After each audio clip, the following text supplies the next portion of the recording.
20 number का question कह रहा है उस वृत्त की त्रिज्या ज्ञात कीजिए जिसमें 60 अंश माप का केंद्रीय कोण परिधि पर 37.4 सेमी लंबाई का चाप काटता है। ये ऐसा कुछ कह रहा है कि एक वृत्त है, इस वृत्त की हमको त्रिज्या ज्ञात करनी है। देखिए बोला है ना कि उस वृत्त की त्रिज्या ज्ञात कीजिए जिसमें 60 अंश माप का केंद्रीय कोण, यानी कि 60 अंश माप का एक केंद्रीय कोण ऐसे करके यहाँ पे है, ये 60 अंश माप का है और यह कितना सेंटीमीटर लंबाई का चाप काटता है।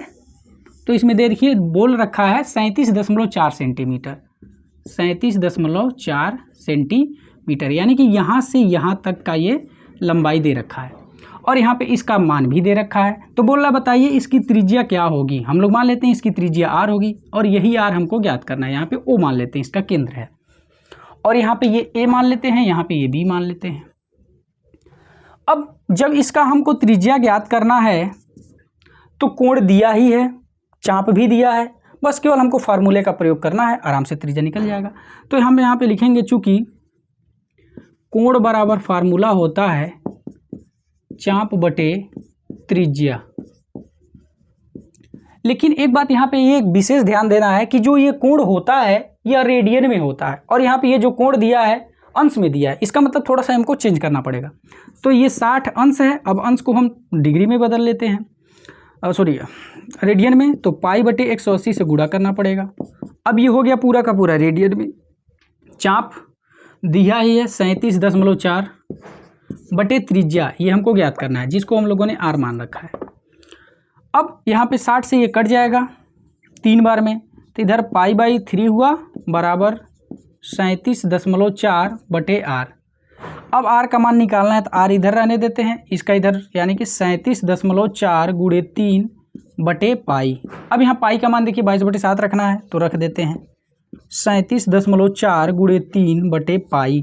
पाई का मान है 22, बटे में 7 करेंगे तो इधर गुणे में आ जाएगा।